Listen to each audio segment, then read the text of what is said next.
to this Policy and Practice seminar, hosted by the UCL Department of Political Science and by the UCL Constitution Unit. I'm Robert Hazel, and I'm Professor of Government and the Constitution, and as you see, I'm chairing tonight's event. This seminar is part of a Policy and Practice mini-series on priorities for the new UK government. And tonight, we're going to explore an issue that lies at the heart of the relationship between government and its citizens, namely accountability. Trust in politics and politicians is at an all-time low. Scandals and corruption in British politics appear to be endemic.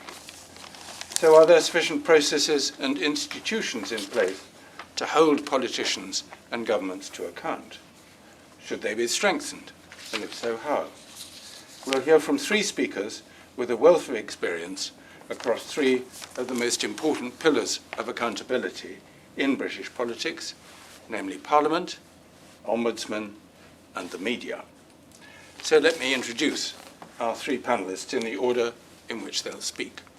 On my far right, Greg Clark was for 20 years Conservative MP for Tunbridge Wells. He held many ministerial posts, rising to be Secretary of State for Communities and Local Government under David Cameron, and then Secretary of State for Business, Energy and Industrial Strategy under Theresa May. But after returning to the backbenches, he served as chair of a select committee, the Science, Innovation and Technology Committee, between 20 and 2024, before he stepped down at the election this summer. On my left, Sir Rob Behrens was the Parliamentary and Health Service Ombudsman between 2017 and again earlier this year, 2024. Prior to this, he's held roles including Complaints Commissioner at the Bar Standards Board, Secretary to the Committee on Standards in Public Life, and he's also been Independent Adjudicator for Higher Education in England and Wales. And last but by no means least, Kitty Donaldson is the Chief Political Commentator at the I newspaper. Before that, she covered politics and the House of Commons for Bloomberg for nearly 2 decades, first as a political correspondent and then as UK political editor. Each speaker has been quite firmly instructed to talk initially for just 8 minutes, and then we'll have a panel discussion, and finally we'll open the floor for your questions, and I promise to allow plenty of time for that, so do think of questions during the course of the earlier discussion. The whole session, including the Q&A, is being recorded and will be posted online on the department's website and on our YouTube channel and our podcast after the event. So if you do speak, you will be heard in the recording. So without more, let me invite our first speaker, Greg Clark, to kick off. Greg. Thank you very much indeed, Robert. Thank you for inviting me here, and it's very good to be with you. After nearly 20 years in Parliament, I probably don't have the perspective to make the assessments that you can as to what is effective and what is not. So I'd be very interested in your views and your comments on this. But I can certainly report on my experience, as Robert said, in both sides of the fence in some ways. So I started when I was elected in 2005 as an opposition MP. Part of the purpose of opposition is to hold the government to account. I was a shadow minister and a shadow Secretary of State, and as well as that, or before that, my first role in Parliament was to be a member of the Public Accounts Committee. As you will know, and certainly everyone here knows, the Public Accounts Committee, served by the National Audit Office, is one of the principal means in which the government, the administration, as well as the leadership of government is held to account.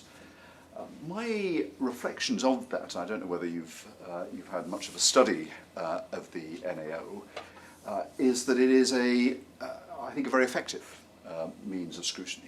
I felt very well served. The rhythm of the Public Accounts Committee is that we took 2 subjects each week, 2 separate meetings meetings of the committee, and on each there'd been a report that the National Audit Office had conducted in consultation with the committee, and they examined the conduct of the department, sometimes a particular issue, and brought to the surface questions that it was then up to members to address, curiously not to ministers, but to officials in government. The convention in the Public Accounts Committee is that it is usually the accounting officer, normally the permanent secretary of the department, but sometimes other officials as well.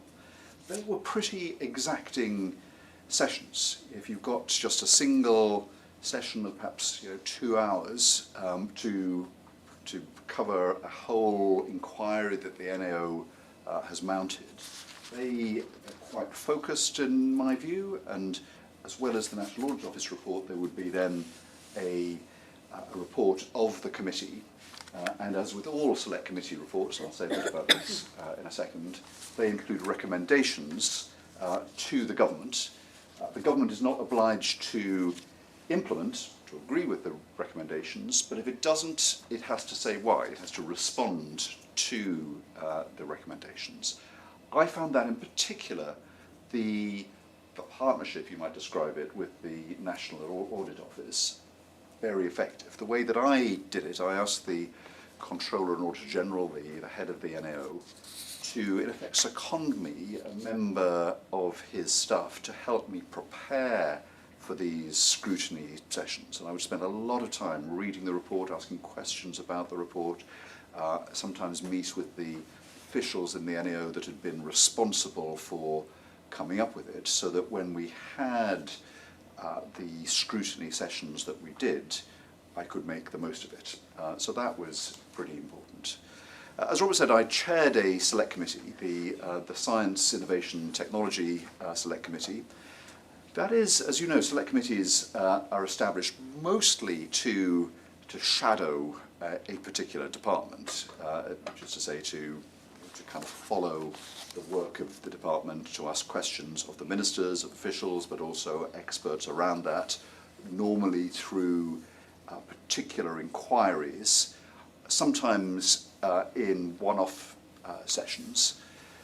The Science and Technology Committee was an unusual one in that for the last 30 or so years, it was not connected to a department. It looked at science policy and the use of science and technology right across government, all different government departments. And I found that quite empowering. You could really follow interests, whatever the committee wanted to inquire into, the committee could inquire into. The committee has powers to call for people and papers, as some of you will know, so that people could be summoned under the force of compulsion, if necessary, to appear before the committee. I never had recourse to the Sergeant-at-Arms to send him or her to go and frog march people to the committee room, but ultimately that is a sanction. But also in terms of the papers, you can call and require papers pertaining to a subject to be produced either by government departments or outside bodies. That was quite effective.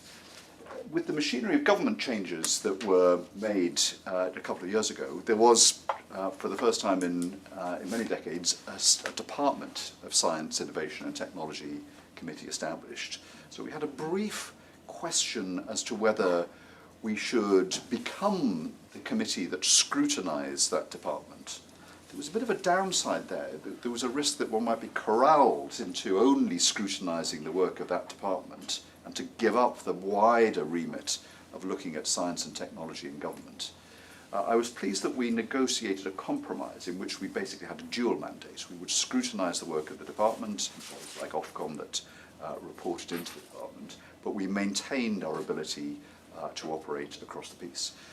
Same procedure happened. We had inquiries, took oral evidence, written evidence, oral evidence, in-person, live broadcast, and written evidence all published, reports with recommendations to the government and a required response. We might talk perhaps a bit in Q&A as to adequacy of those responses, on which I have views, but I won't detain things now. And then sort of finally, just by way of introduction, there are the mechanisms for scrutiny, parliamentary scrutiny, outside committees that you'll be familiar with. Question time for, obviously, once a week for the Prime Minister, once every 5 or so weeks for departmental secretaries of state and ministerial teams, in which anyone can ask any question during a period of usually an hour for a medium or large size department on any subject. Written questions that members of Parliament can submit. The procedure for urgent questions to be asked. So anything that happens that is of current and urgent interest, any member of Parliament can apply to the Speaker each morning for, in effect, the Minister responsible to be summoned to the House of Commons to answer questions for however long it takes on that. That was something when I was first elected in 2005 was very rarely used. These days, every week there will be urgent questions. It will be an unusual week in which there isn't, and that has, I would observe, substantially increased the sense, certainly amongst ministers, of being scrutinised by Parliament. And then, of course, there are debates on bills proposed by the government, opposition day debates on subjects chosen by the opposition, often for the purposes of scrutiny. So I certainly felt that there were lots of opportunities and different opportunities and probably expanding ways through, for example, the development of urgent questions to have Parliament scrutinise ministers and government departments. But my expert colleagues will have their views on the effectiveness of that, and I'd be very interested in yours and very happy and look forward to discussing a bit further and answering questions. Thanks very much. Thank you, Greg. Perfectly to time. And now, Rob, tell us about accountability from your perspective as Ombudsman. Thank you very much. It's lovely to be here. Thank you for the wonderful blog of the Constitution Unit, which is essential reading for all of us interested in accountability. Accountability is a mechanism for holding public bodies and individuals to account. It's the key instrument for promoting public trust, which we know is in very short and diminishing supply, not only in Britain but elsewhere. But holding public bodies to account is the responsibility of many institutions. If these institutions don't have the power that they need to scrutinise, that is one problem. But another problem is that if they don't have the leadership and the organisational culture to know how to work together to bring about accountability, then they're not going to work properly. And I know from my experience in the health service that there are more regulators in the health service than in any other field, but they don't work together effectively, and that has implications for the National Health Service. The National Ombudsman was created in the United Kingdom in 1967, 57 years ago, the offspring of a very cautious report by Justice in the second wave of new national ombudsman schemes. In UK, the Ombudsman has grown to become perhaps the largest public service ombudsman scheme in Europe.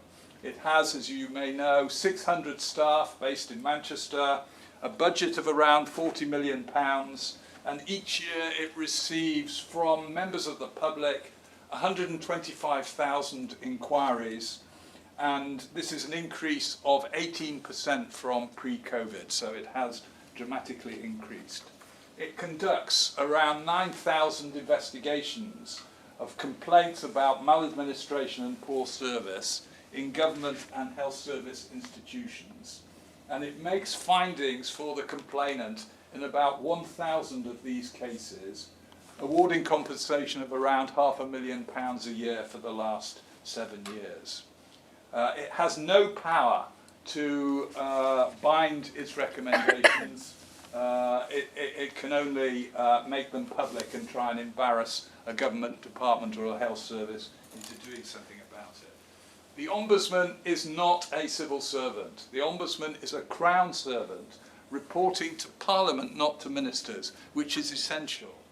And the other essential thing is that the Ombudsman is subject to judicial review. So although the term maladministration is not a legal term defined, everything the Ombudsman does is capable of being reviewed by the courts. In the last 7 years, there has been a decent record of holding the government to account over key questions. Multiple deaths, avoidable deaths in the National Health Service, redress for quite a number of people involved in the Windrush scandal, holding the Foreign Office to account for failure to support British citizens tortured in the United Arab Emirates and raped in Turkey. This particular citizen was told to go home and have a shower and try and get over it. Disgraceful, and we held the Foreign Office to account on that. It's also called out failures in the administration of disability benefits and misdemeanours and patronising treatment by HS2. It's a question of wait and see, Mr. Asquith's favourite phrase, on what will happen to our recommendations about women's state pensions and the failure to communicate properly with those who are going to have their pensions withheld. We'll have to see. The Ombudsman is not just there to criticise, it's there to proactively encourage bodies in jurisdiction to do better. Both the Health Service and the national government have embraced what we call the Complaint Standards Framework, a good practice guide to encourage the front line to do without the Ombudsman to resolve complaints themselves. Currently we have good practice guides for these services. We have more than 2,000 people who are engaged in continuing professional development and accreditation to ensure that they do their job more effectively. And the Ombudsman has been at the forefront of two things. One is calling out organisational culture in the National Health Service, which is something which is entirely suboptimal.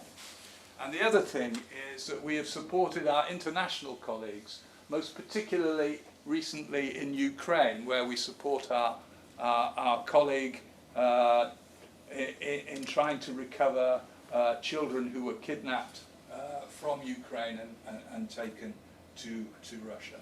This is not a bad record, but, and this is the big but, governments of all parties have failed to take advantage of the opportunity of the Ombudsman in making an even bigger impact. And they've done this over the last 25 years by failing to modernise and reform the Ombudsman system in line with the developments right across Europe, where they are miles ahead in terms of giving powers and authority to the Ombudsman.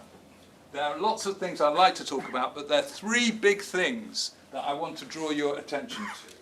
Central reforms which have been ignored, but which were called to attention by a brilliant report by the Select Committee on Public Administration in 2014, chaired by Bernard Jenkin, called Towards a People's Ombudsman Service. If you want to read something about what an ombudsman might do, have a look at that, because it's very, very important in terms of understanding what needs to be done. First of all, the MP filter. The MP filter means that in the United Kingdom, unlike any other country in Europe, you have to go to your Member of Parliament before you can go to the Ombudsman. Now that was called iniquitous by the Select Committee in 2014. Nothing has been done about this. What it means is that citizens are discouraged from coming to the Ombudsman because either they don't want to go to their MP or they feel they're intimidated by the prospect of going to their MP, or in the case of Windrush, they felt their MP wouldn't listen to them because this was a political issue which they couldn't, they wouldn't do anything about. There are lots of MPs who don't forward complaints to the Ombudsman, and we know from independent research that 80% of the people who come directly to the Ombudsman and are then told they have to go to their MP first, do not come back. they disappear. And the result of this is that in the health service, you can come directly to the Ombudsman. In government, you can't. And the number of complaints is tiny in government in comparison to the health service. It's 80-20 in terms of the number of complaints we look at. That's not good enough. Secondly, since around 2000, there's been pressure and creation across Europe for one single public service ombudsman, bringing together the fragmented schemes so that people understand and know where they can go if they want to make a complaint. This happens across Europe. It happens in the devolved countries in the United Kingdom. Scotland, Wales and Northern Ireland have one single ombudsman service that people know and recognise, but in the United Kingdom that's not the case. We have a fragmented system.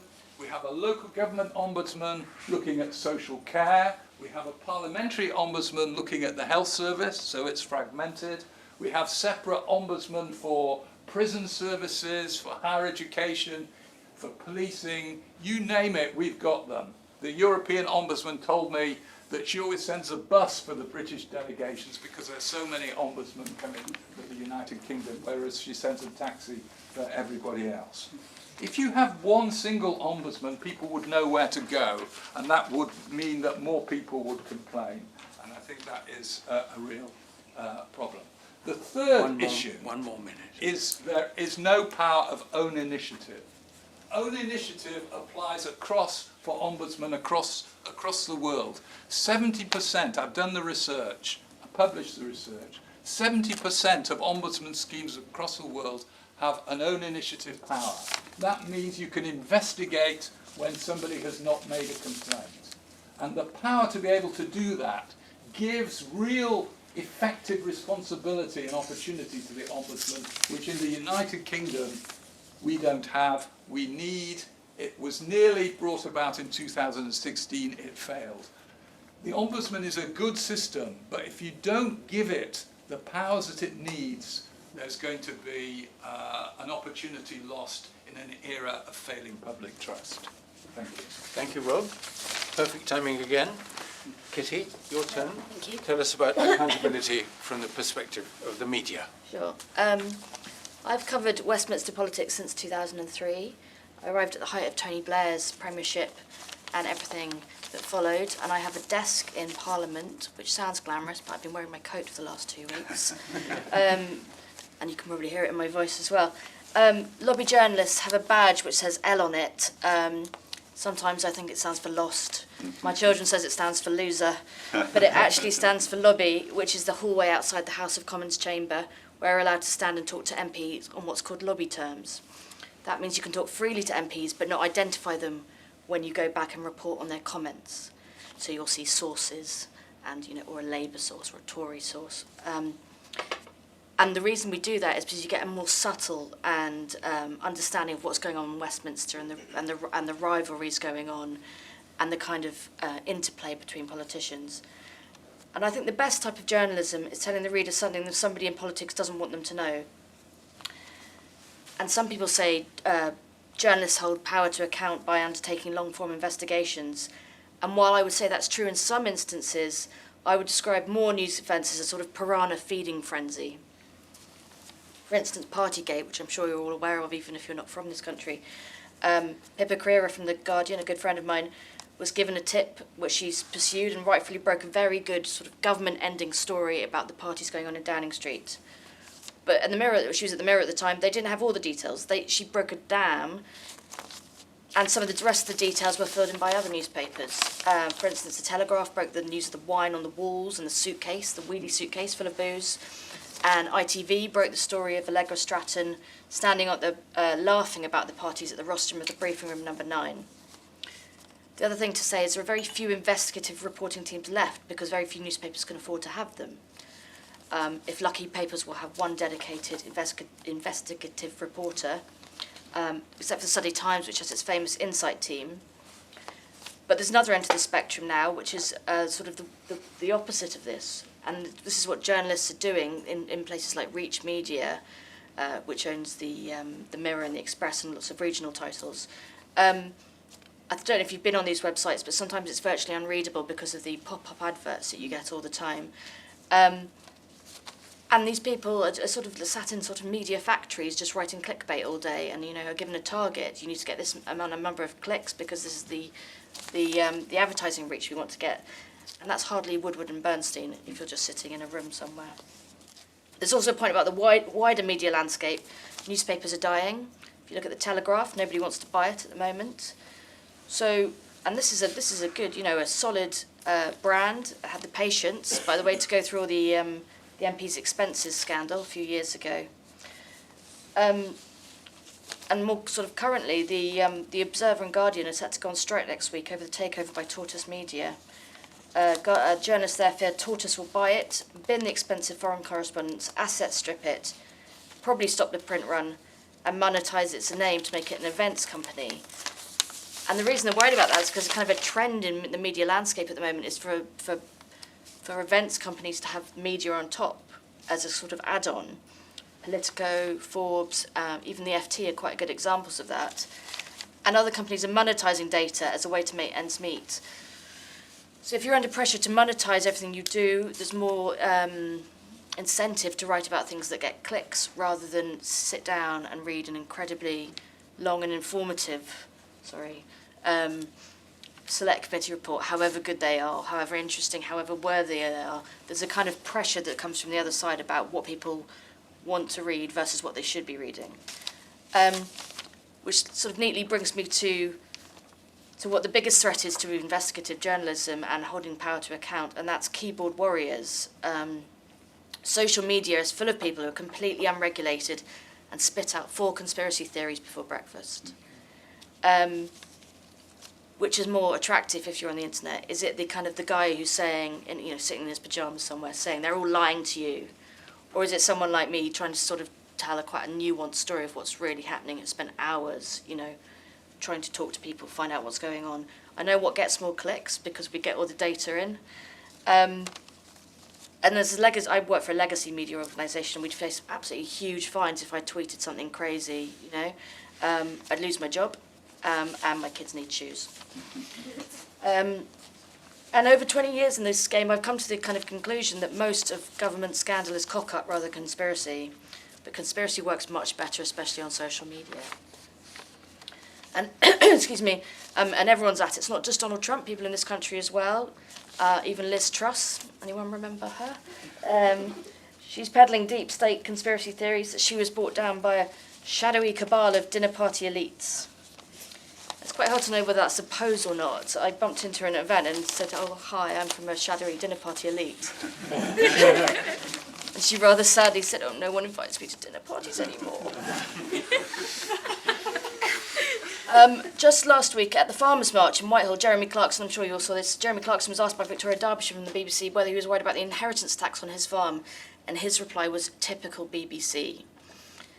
She'd only pointed out something he'd actually said, a few years beforehand. So however hard we're trying to hold government and MPs to account, you're fighting with one hand behind your back. But I would say that political journalists have incredibly strong nonsense radars and a nose for fact-checking. There's always a need for a sort of balance between when you're trying to think, why is this person telling me this? What is their motivation? Can I fact-check this? On a good day, people like me can provide context and try and undistort narratives. But I also think that political journalists can be guilty of groupthink. We all work together, we're friends with each other. We know the type of stories that are going to get into our newspapers. The other thing is journalists can be quite useful in highlighting gaps and unintended consequences. I'm thinking particularly on budget day, when you're given this massive stack of documents and everyone's sort of frantically going through it, and then on day 2, day 3, day 4 saying, hang on, we're highlighting to the public how it's actually going to impact on their lives. And I think that is one of the most important functions of holding MPs and governments to account, is saying this is going to affect people who don't have the time and the space to go through the budget red book with a fine-tooth comb. I'd like to conclude by saying also how quick we are, how speedy. You guys get instant analysis on events. Before I came here, I was filing about stuff that happened this afternoon.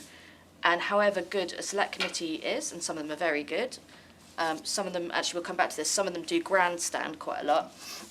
But however good they are, they take months to produce the reports. And academic investigations, you know, the kind of, if we write the first draft of history, they then write the proper draft, but which one do you want to read first, right? So I would say that we're quite quick. But there's a kind of temptations for politicians to move away from us. That's why this kind of cosy podcast culture is now growing up, and I'm sure we can go into that a bit more. But when I hear, I don't know, the Prime Minister on a podcast about cooking or what his favourite food is, my kind of desire to sort of ask him about tax rises kind of rises. Thank you, Kitty. So all our speakers have kept perfectly to time. So we've got about a quarter of an hour for a panel discussion, and then we're going to throw it open to you, the audience. So start thinking of your questions. I'm going to ask each of the panelists an individual question and then a group. Greg, if I can begin with you. During your 20 years as an MP, do you think accountability has got better or worse? And if so, in what ways? I think it's got better certainly it's got better in certain ways. And I would say that what I mentioned earlier, the urgent question, I think is a very important innovation. It was something that John Burker, when he was Speaker, championed. So when I was first elected, essentially the parliamentary business was determined by the government. The government, with a majority, control the order paper. That's to say, they determine what will be debated. There's a certain order of questions that go by rota. But effectively, so that order was fixed. And in terms of topicality, the real opportunity for a topical question was effectively the questions to the Prime Minister on a Wednesday. Now, for a place that should be, and the current Speaker and his predecessors have been quite active in wanting Parliament where every person in the country is represented by a Member of Parliament, for Parliament to be the place where things are found out first, so that questions, because it's effectively anything that is announced in Parliament is followed by on-the-record question and answer. That is, I think, quite an effective forum. When I was first elected in 2005, it would be very rare to have an urgent question. As I say, now there is one certainly most weeks, and my impression sometimes it's most days and sometimes several on a day. And that does mean, and an urgent question is usually, because it's, as it were, kind of forced on the government can always volunteer a statement if it wants to. So an urgent question is usually about something that the government doesn't really want to talk to, otherwise it would have come up with a statement of its own. It is requested by an individual MP. That MP could be the official spokesman of the opposition, for example, and determined by the Speaker, completely independent of government. And I think that single institution has probably been the biggest change to accountability compared to parliamentary accountability, I should say, compared to what I would say was a rather kind of sluggish system that pertained when I was first elected. And comparing parliamentary accountability with the other forms that we've heard about, when you were a minister, which were you most frightened of? An adverse select committee report, or criticism from the Ombudsman, or a headline in the newspaper, or even worse, the Daily Mail? Well, I think two things. So one was an appearance in Parliament that you were not on strong ground about. I mean, there is something I can attest to about appearing at the dispatch box in the House of Commons. You are rightly exposed. You've got no you know, kind of officials there. The officials are in, if you've ever seen the architecture of the House of Commons, there's a little box that they sit on proportionally to kind of pass notes. But if you're at the dispatch box, someone asks you a question, there's no time to receive a note with the answer. You have to know your stuff. And there's something about the House of Commons, certainly on important issues, that if you're answering questions, it might be as an urgent question, it might be a statement, it might be in a debate.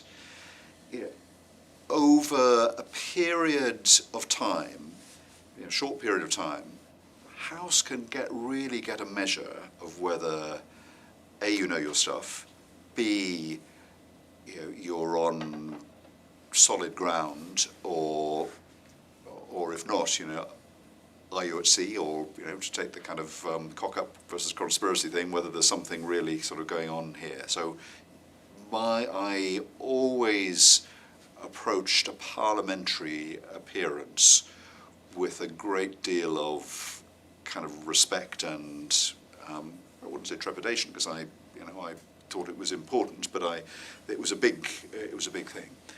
I guess the other, so newspaper headlines are important because they, I mean, the very nature of a headline, it's a kind of often a snap judgment or a kind of distillation of a whole area of policy or controversy, you know, to see it distilled into, you know, a single sentence, that is quite powerful.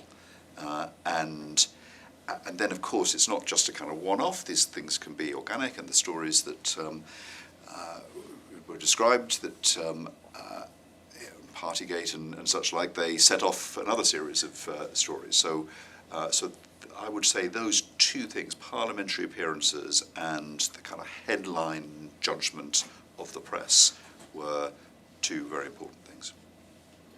And Rob, can I ask you, during your time as Ombudsman, do you think accountability got better or worse?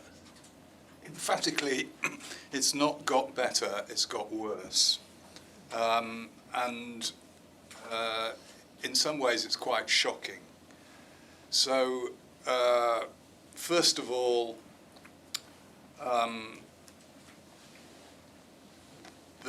the Select Committee, which was chaired with distinction by Bernard Jenkin, moved on, and one of the key elements of the Ombudsman's effectiveness is to be able to call government departments to account if they fail to implement government decisions. Now, I wish every MP was like Greg, you know, that would be very helpful. But I have to say that the Select Committee on Constitution and Public Administration decided it wasn't going to any longer look at non-compliance. And so big decisions which we made, which the Department for DWP ignored, about disability benefits, for example, about women's state pensions, were not looked at by the Select Committee. That is a very sad state of affairs, so that's the first thing. The second thing is, I'm sure that all the students will know in this room that there is an international treaty called the Venice Principles, which oversee the role of the Ombudsman and set out what an Ombudsman should do and should not do. It's run by the Venice Commission. It's adopted by the Council. The body of the Council of Europe. Of the Council of Europe, but it's also been adopted by the United Nations General Assembly. And 2 years ago, the government decided to take away the powers of the Ombudsman to look at health questions involving very serious incidents, what they called the new safe space, so that doctors and clinicians could get the opportunity to say what had happened without being held accountable to the Ombudsman. This was in complete violation of the Venice Principles. I offered to go to the council to give evidence. They accepted it. There were 4 judges at the Venice Commission who came out unanimously in favour of the Ombudsman against the UK government. And what did the minister say to me? The minister said, the Venice Principles, Rob, what are they? So I said, well, they're part of the Council of Europe's opinion. Are they European, are they? Well, the more we can distance ourselves from Europe, the better. So that would be much better if we ignored what they say. That was the reality of what the minister said.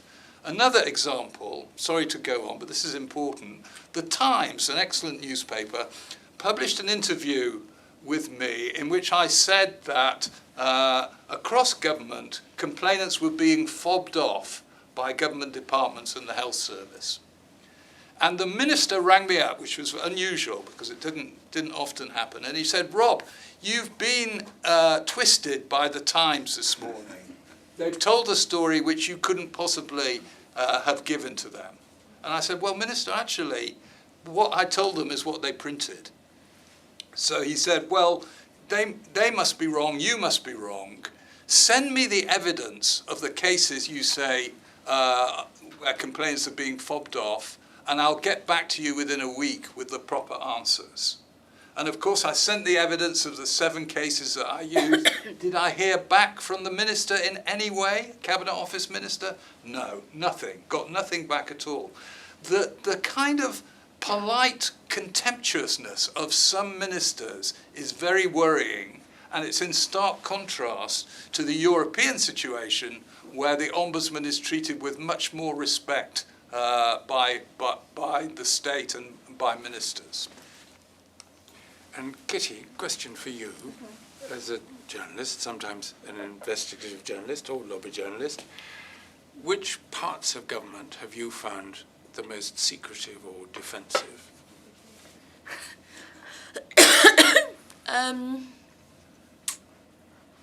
Most secretive. I think the Cabinet Office is pretty good at hiding what it wants to hide. And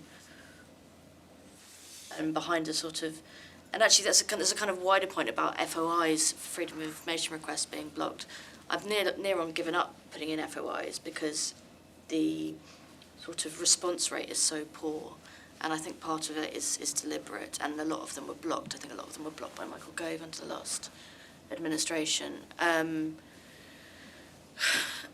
just want to respond to something that Greg said about urgent questions, which is I find, although they are a useful mechanism for accountability, what tends to happen in practice is that the opposition will, or whoever asks the Secretary of State to come to the House and answer a question, what actually ends up happening in practice is that the kind of junior minister will sulkily come along and say, you know, not much, because there's a kind of sort of infra-dig sense about them that the opposition shouldn't be controlling the agenda, and therefore I'm not going to send the right person to answer the question because frankly, why should I answer to you? And the same slightly true of opposition day debates, in that the government side will never take them seriously and will play all sorts of silly games in order to avoid voting with the opposition party.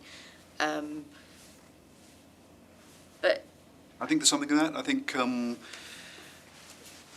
that's probably a change that could be made, that if it's relevant to the most relevant minister, that should be there. Sometimes there's a problem because there are urgent questions that, if you're out of London, the question, on a Thursday morning, for example, this morning the deadline for an urgent question is 8:30, and you have to answer it at 10:30, and you might be in Manchester.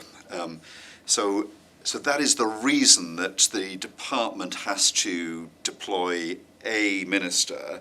But you're absolutely right, Kitty, that can be an excuse to say, well, we can deploy a minister. We'll might be someone that doesn't know much about it, and then it'll be a bit of a damp squib because they won't be able to answer it. So I think that is an abuse. I agree. Now I've got one more question for the panel, but Rob, I'm going to let you off because we've already heard lots of suggestions from you on how accountability could be improved. So it's a question just for Kitty first and then for Greg. Give us one single suggestion. What for you would be the single most important way in which accountability could be improved? The Prime Minister holds a regular press conference and calls everybody in the room who turns up, rather than taking questions from hand-picked. got a friend called Emilio who works for Politico, and every other week he tweets a picture of himself with his hand in the air at Downing Street press conference going, "Look, not been called again." And it's become a bit of a meme and everyone takes the mickey out of him. But he's got a point, right, which is if you turn up to a press conference, it shouldn't be you, and you, oh, and not you, because you might be a bit hostile and I can't cope with it. You're the Prime Minister of the United Kingdom, take all the questions.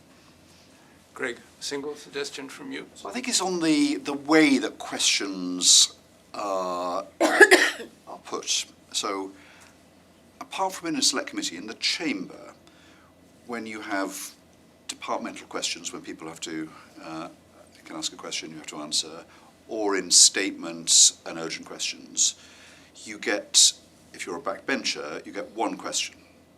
And so ministers know that if the person has asked the question, then they can sort of answer a different question, but there's no comeback.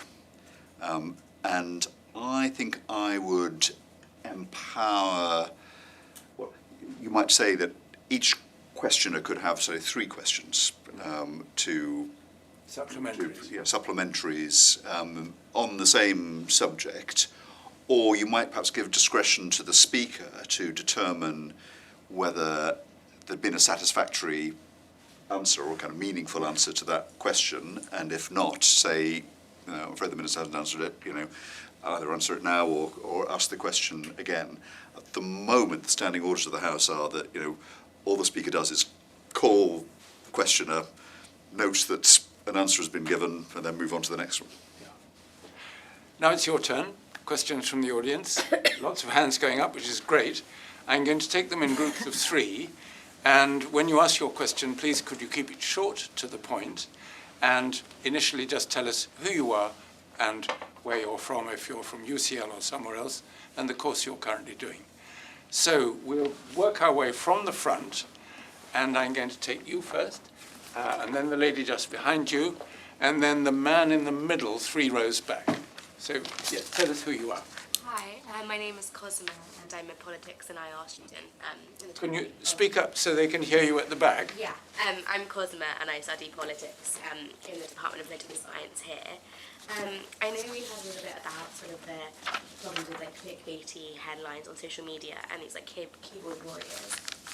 I was wondering, Greg, you said you were on the Department for Science and Technology as well. I was wondering what your opinions are on a bit more of the impact of social media on accountability to the government, because we get lots more maybe accessibility of news to young people, but a lot of it is misinformation and clickbait. So I was wondering your opinion on that. Thank you. Hold that if you would. Yes. Hello, my name is Michelle Kazi. I used to work in politics and Parliament, and I resigned 2 months before the election because I couldn't take it anymore. So my question is, given the recurring scandals around second jobs, undeclared lobbying, and sometimes loopholes around donations such as with unincorporated associations, do you think the Parliamentary Standards Commissioner has enough teeth to hold MPs accountable, or is the system designed to allow misbehaviour to be swept under the rug?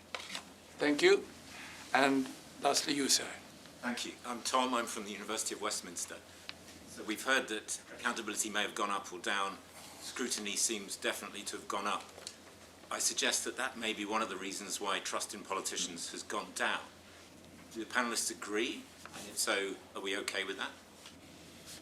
Great. 3 very sharp questions. Mainly, I think, Greg, directed to you. So would you like to go first? Sure. To Cosmo's point about social media and clickbait, I think it does provide more scrutiny. People can,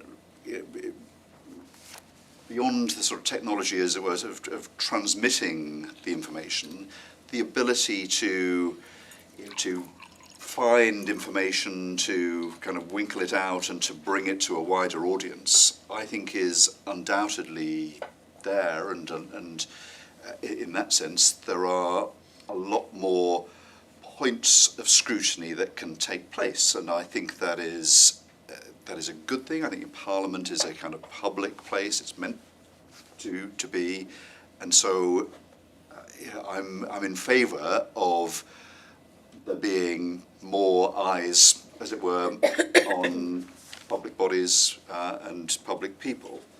And it's part of having a free press.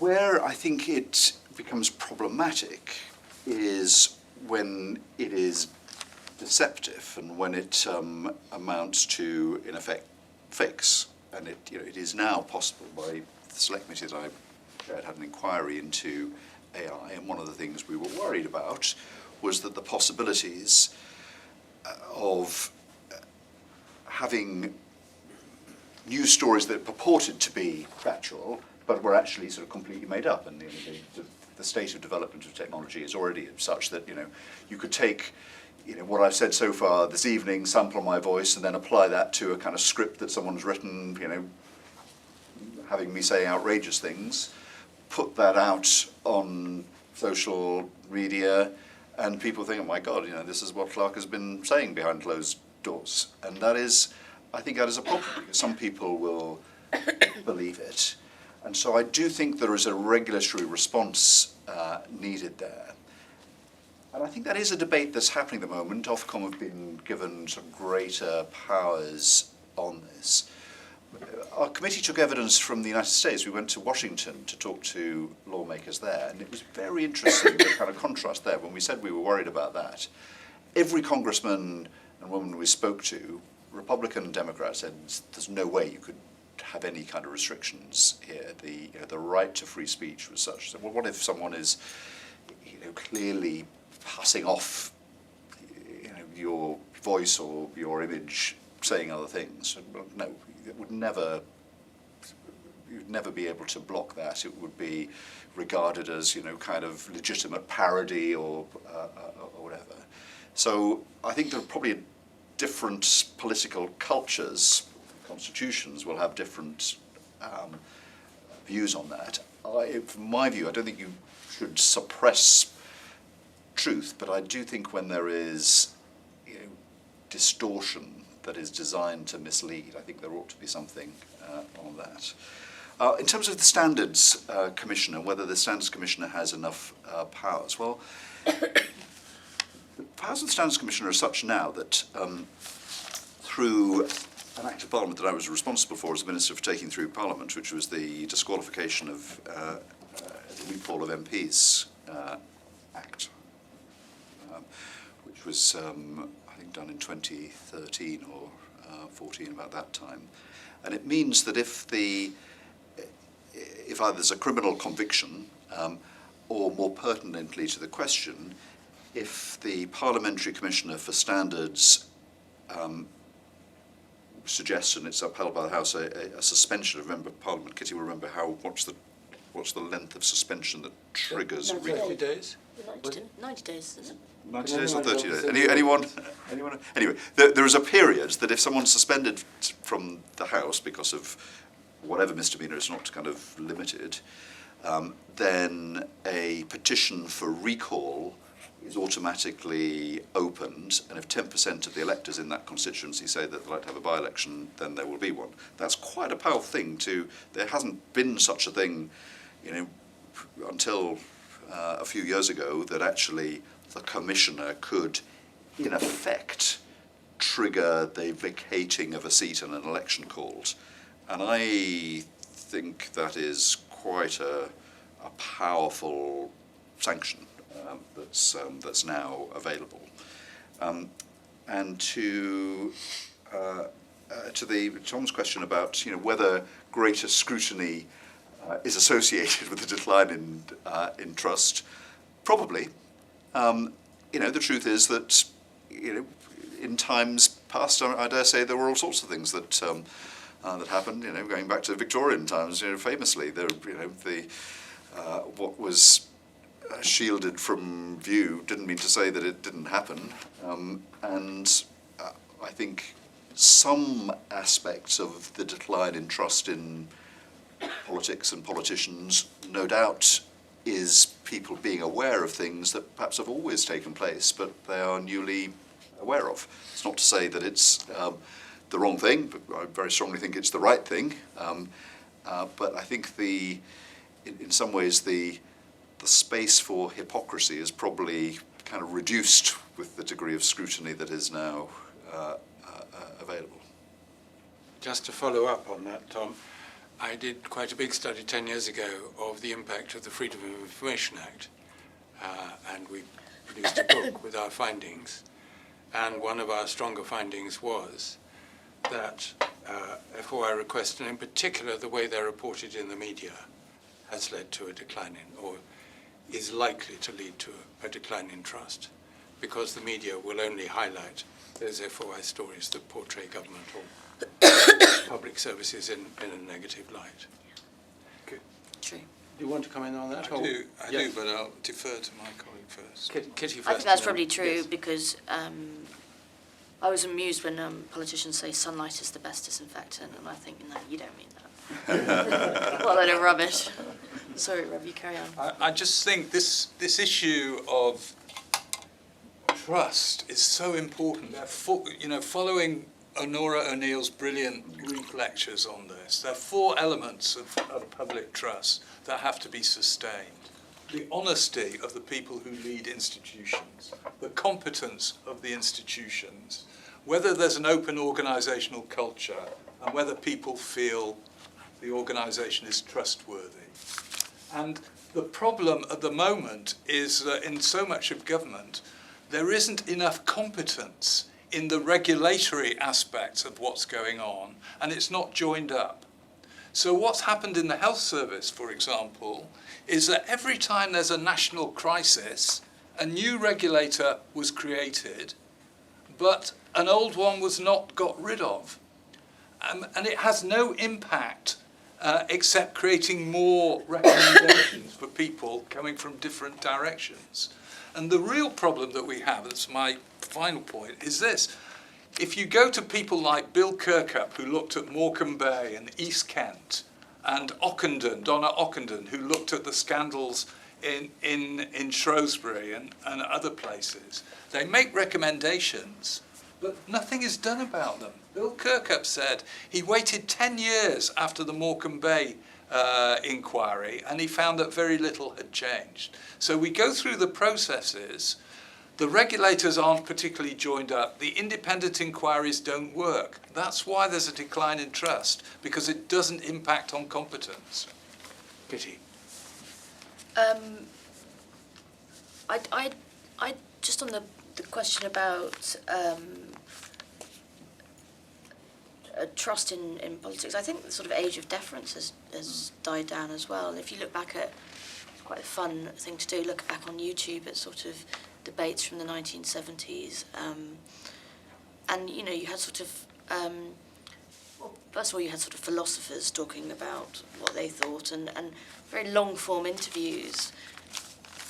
And I think everything's sped up quite a lot, and there's sort of the 24-hour news cycle and the kind of the sense that there's a sort of parlour game going on between politicians and journalists, and there's a sort of, everyone wants that gotcha thing that, you know, I got you, you know, you lying to me sort of thing. And actually we were talking about this the other day because the Prime Minister has to do this thing every year where he goes on regional radio, and every single regional radio presenter sees it as their opportunity to be plucked from obscurity and get, you know, Nick Robinson's job on the Today programme. And they basically go in with a baseball bat and they're like, Prime Minister, rah, rah, rah. You know, and it's all sort of like BBC Radio Liverpool at like 8 o'clock in the morning. And you're like, oh my God, what do you know, it's this kind of gotcha, I'm going to get you. What do you think about the bypass in Liverpool, Prime Minister? And like someone somewhere is probably like, here's a note, Prime Minister, this is what you think about the bypass. And you know, and I'm not sure how kind of helpful that sort of, you know, don't forget that journalists, particularly in press conferences and on the radio and on the TV, are grandstanding as well. And you'll find this if you watch the news. It's quite a fun thought experiment. If there's a big story one day on migration, in fact, you can go home to do it tonight. So there's a press conference about migration this afternoon in Downing Street. And what you'll find is the BBC political editor, the Sky political editor, the ITV political editor will stand up and they will basically ask the same question. And the reason they do that is because they want the cutaway shot, it's called a cutaway shot, of them asking the question, because then they can build it into their package. So you've got the same question asked 3 times of the Prime Minister, And I was actually out, so I didn't see it, but I will go home and I bet you, if you flick over between the channels, you'll see they all do this. And so what happens is you get to the end or halfway through the press conference, and someone like me who doesn't have to build a TV package will ask something slightly different because you know they've done all the grandstanding, and I'm not sure how sort of helpful that is to the kind of holding the Prime Minister to account on, you know, what are frankly enormous migration figures.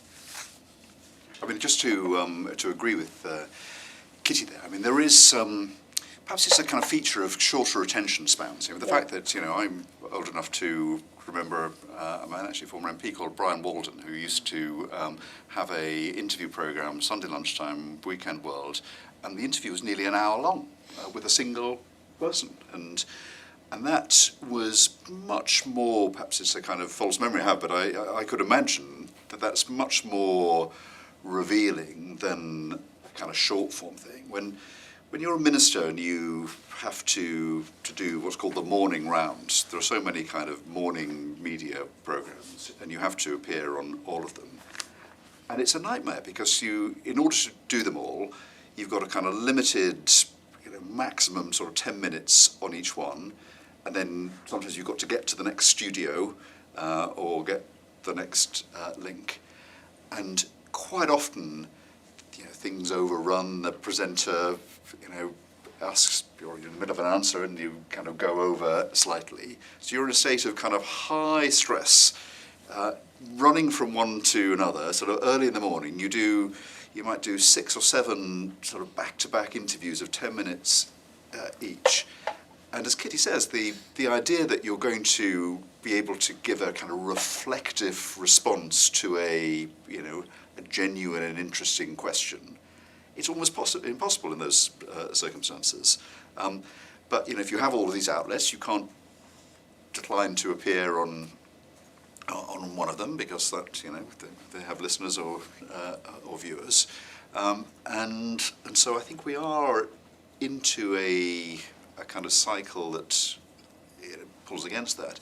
That said, I mean, Kitty referred to podcasts, so there is a kind of, you know, relatively new fashion for podcasts. Actually, they are a bit more reflective, and they are a bit more kind of Weekend World hour-long style. Often some of these big political podcasts will have a guest and have, you know, Nick Robinson's Political Thinking, for example, that he does for the BBC, is more reflective and probing in a certain sense as to what are the origins of someone's sort of thought about something. And actually there is a market for that, it seems. The best podcast is Radio Ombudsman, which is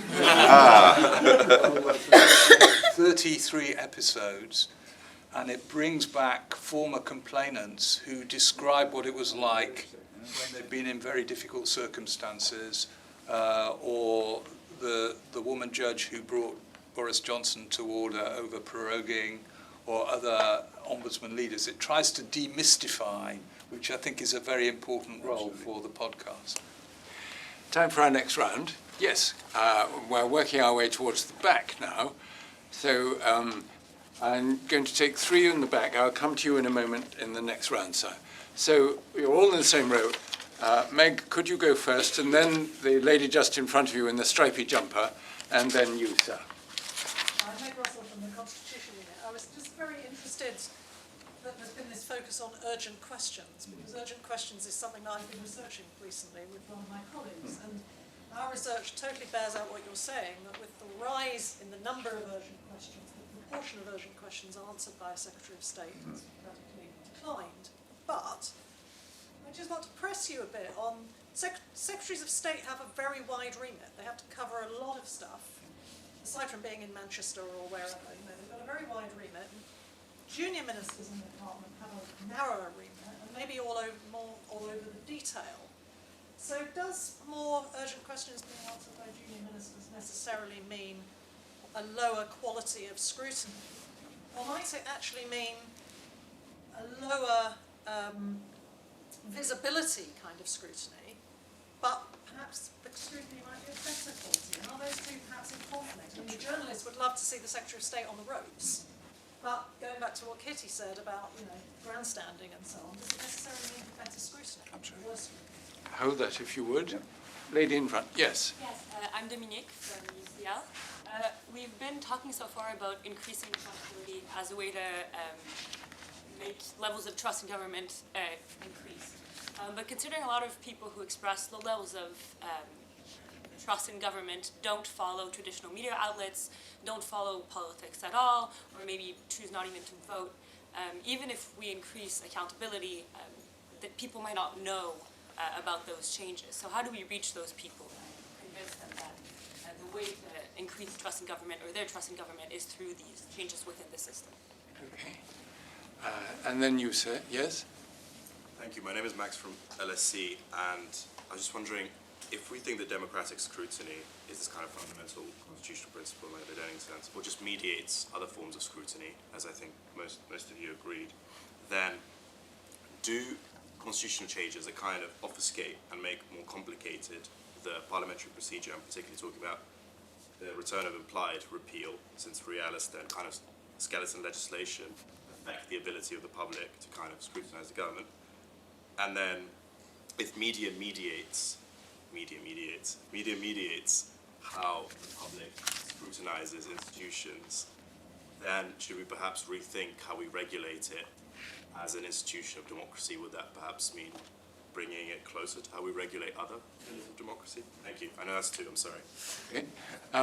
This may be the last round, so forgive me, I'm going to squeeze in. No. Covered by another question. So. Okay.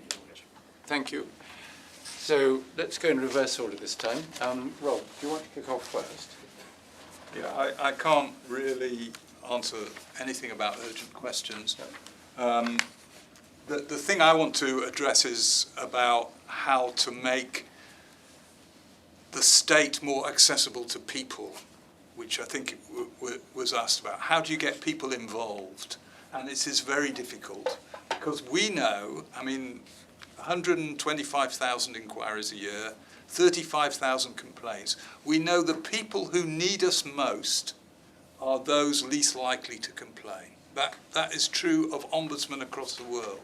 So the people you want to complain are the ones least likely to do it. So you have to demystify the ombudsman to make it a more popular institution. In Austria, there's 70% public recognition for the ombudsman. In the UK, because there's so many of them, there's only 17%. So one of the things I tried to do, modestly, was to do outreach work by going on tours to places where people don't complain, to Darlington, to Bristol, to Belfast, to Blackpool, to go out on the streets and try and meet people just to talk to them so that they know there's someone there if they think they need help. It's not about looking for complaints, it's demystifying the role. And more people have to do that in the public service to make it more credible to people. Kitty? So Dominique, on how do we reach people who sort of don't want to be reached? I think that was basically your question.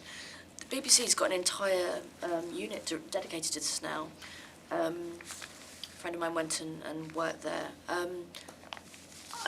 I don't know the answer. I think you're right, and sometimes I feel like I sometimes feel like I'm typing for no reason. Like who's reading? Like are people reading? You know, if I go on TV, my mum rings me up and says, "Oh, you know, like your jacket." I'm like, "Did you listen to what I was saying?" You know, try giving a speech in an empty House of Commons. Yes.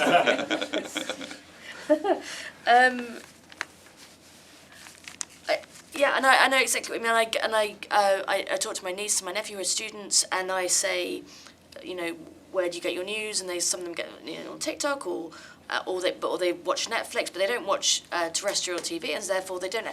That kind of rhythm that was built into when I was growing up, you might watch the 6 or the 10 o'clock or the 9 o'clock news when I was little, but you'd watch, you know, that would be part of your day. It's not built into their day in the same way. But there is a kind of growth industry for little short form TikTok news. There's a guy who sits behind me at work who works for ITV, and he explains things in 30 seconds on TikTok, and I'm, you know, that's quite admirable, I think. I'm sorry not to give you a better answer, that like better brains than mine are you know, stumbling on this point at the moment. I think it was Max, is that right? Yeah. Do you think the media should be better regulated? Might surprise you that I'll say no. At least not, excuse me, I'm subject to media law, subject to regulation, subject to upholding the reputation of the paper I write for. I think where the regulation needs to go is into the social media space, into Facebook, into so sorry. During the election campaign, Facebook, despite everyone like, I thought like Facebook was just full of like, you know, my uncles basically talking about like whatever weird stuff they talk about, but actually that was the forum, you know, by which the last election was fought.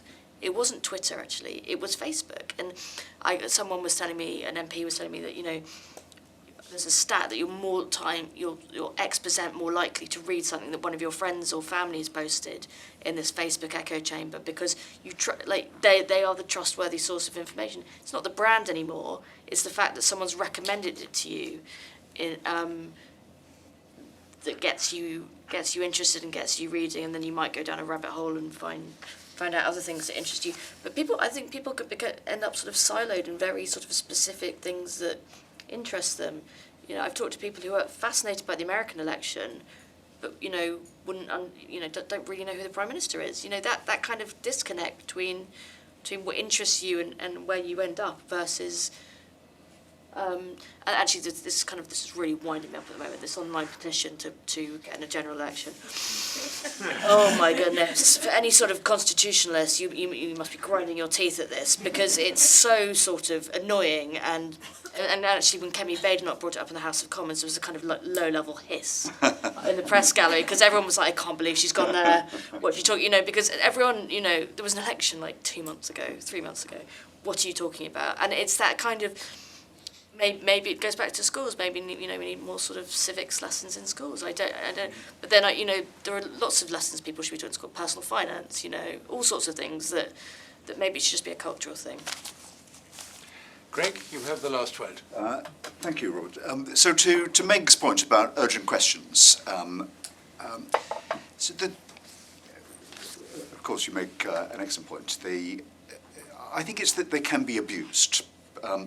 My view is that if you're the Secretary of State for a department, frankly, you ought to be able to answer questions. You ought to know what is going on in your brief, and you ought to be capable of answering even things at very short notice on it. And it's a useful discipline, just as Prime Minister's questions is a useful discipline to make sure that the Prime Minister can say, well, I know nothing about defence or social security or whatever. So I think it has that effect.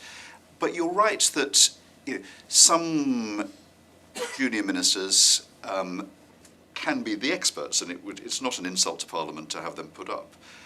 Kitty will remember, so at the end of the last government, when the Horizon scandal and the kind of resolution of it was having, certainly weekly and sometimes more frequently urgent questions, Kevin Hollerake was the junior minister in the business department, was working very intensively on it, and he was the expert on it, and I think most people would probably want him to appear to give an update and to ask questions.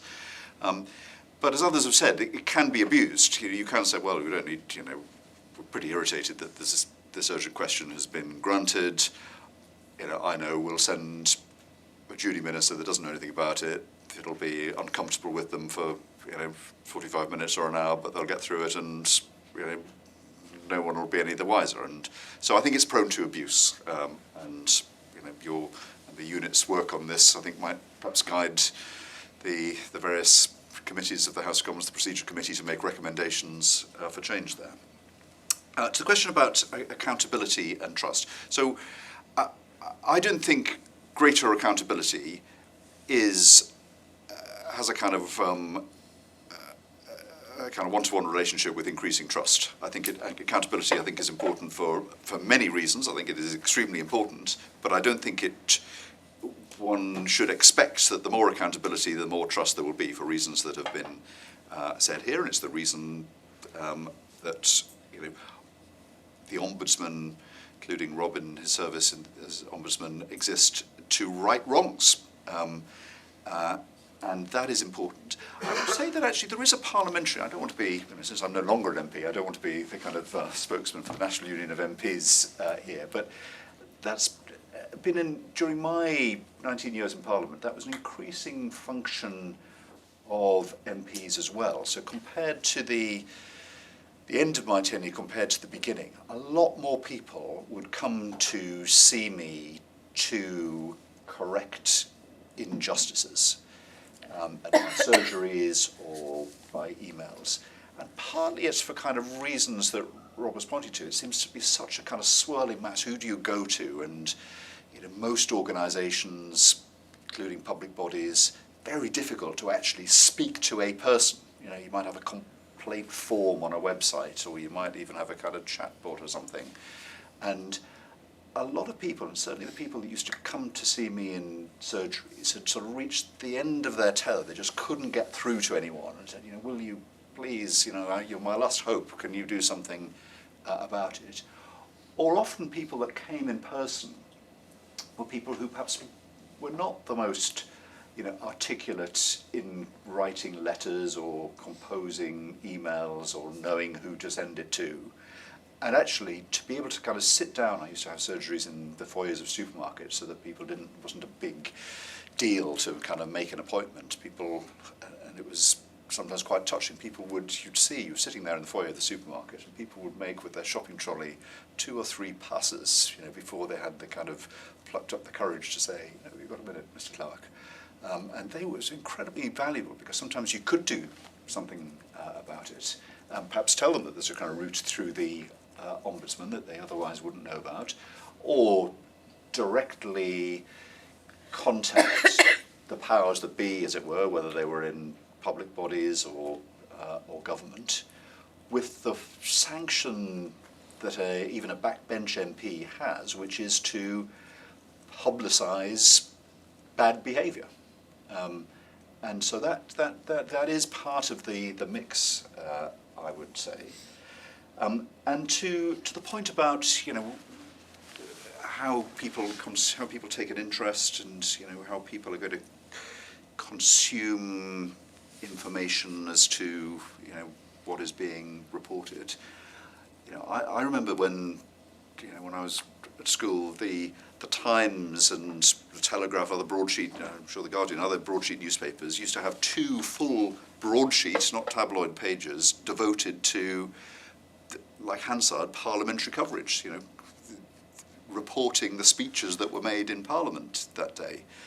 That has been dispensed with, I'm sure, because readers weren't reading it, and editors, publishers concluded that was a waste of money to devote newsprint to that. That's a sad thing in my view.